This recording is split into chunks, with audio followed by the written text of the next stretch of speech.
Merci Monsieur le Président. Alors, ce PJL, en fait, nous propose un budget et plafond d'emploi stabilisé pour les instituts français. Mais l'année dernière, 4 instituts ont fermé, dont celui d'Oslo. Et je vous avais à ce moment-là interrogé pour que vous revoyiez les raisons qui restent incompréhensibles pour beaucoup de personnes quant à la fermeture de cet institut, bon, qui a conservé son nom aujourd'hui, qui héberge un service scientifique, mais tous les personnels ont été licenciés, embauchés par une association, mais bien sûr avec des contrats différents. Alors, on a demandé à ces instituts français de s'autofinancer à hauteur de 75%, ce qu'ils ont réussi à faire, mais de fait, aujourd'hui, ils se retrouvent directement impactés par les fermetures des bâtiments et donc annulation des cours.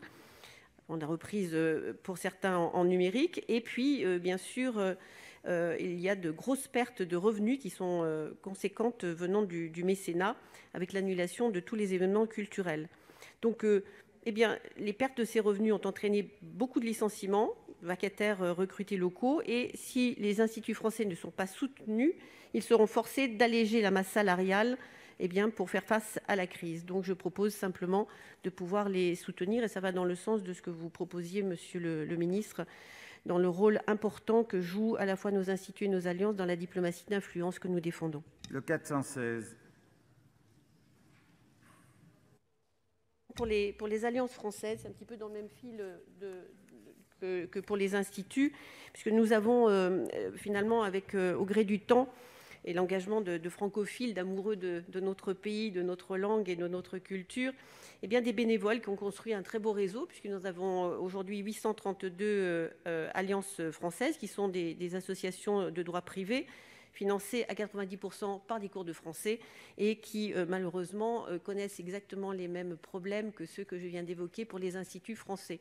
Donc, je propose d'abonder un tout petit million quand nous, finalement, avons un plan de relance à 100 milliards.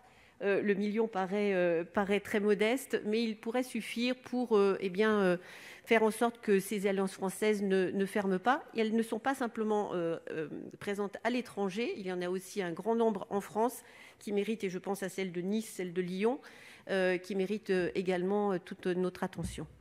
Avis de la commission sur les 3 amendements.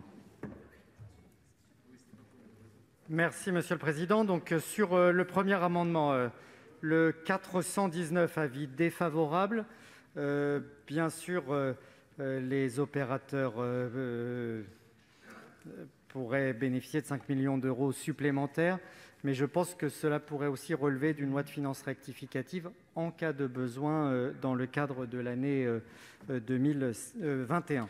Sur l'amendement numéro 415, c'est un avis de retrait, parce que je pense que cet abondement de 1 million d'euros pour l'Institut français nécessiterait d'abord de faire un point sur le rapprochement avec l'Alliance française de Paris, et un rapprochement notamment immobilier qui n'est pas achevé et donc dont nous ne connaissons pas encore exactement les implications budgétaires pour l'Institut français.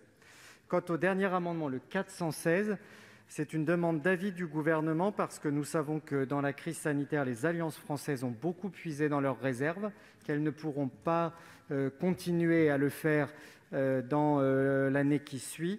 Et donc, il nous a semblé que ce million d'euros pourrait être tout à fait utile, sous réserve que le Gouvernement nous éclaire différemment.